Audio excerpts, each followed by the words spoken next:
President Joe Biden is hosting a video call with European allies as the threat of a Russian invasion into Ukraine intensifies. The US has ordered family members of American diplomats in Ukraine to evacuate. Let's go to our Washington correspondent, Annalise Nielsen, live from DC now. Annalise, what is the latest?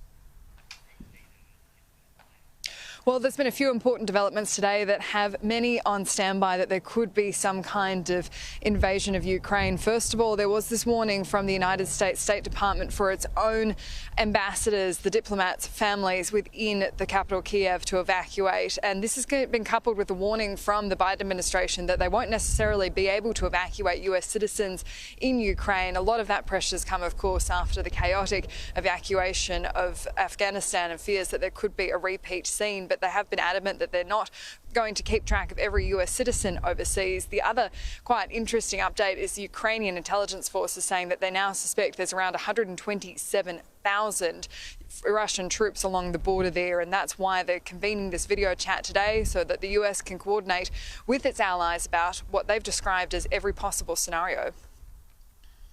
We have been consulting with allies in deployments and refining plans for all scenarios. We've always said we would reinforce our allies on the eastern flank, and those conversations and discussions have certainly been part of what our national security officials have been discussing with their counterparts now for several weeks. In fact, we've never ruled out the option of providing additional assistance in advance of an invasion.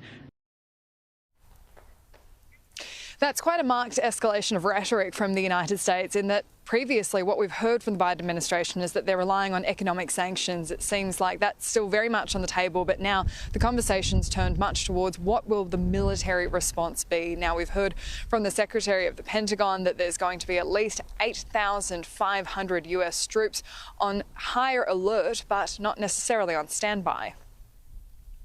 Secretary Austin has placed a range of units in the United States on a heightened preparedness to deploy, which increases our readiness to provide forces if NATO should activate the NRF or if other situations develop.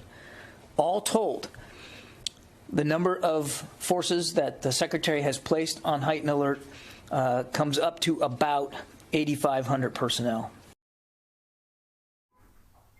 At the same time, the US has sent 2 separate weapons shipments to Ukraine, as well as NATO forces are increasing their presence around the region. So everyone is seemingly bracing for potential conflict, but the Biden administration has stopped short of saying that they will engage in any kind of combat with Russia if they do proceed into Ukraine. OK, we'll see who blinks first. Annalise, thank you.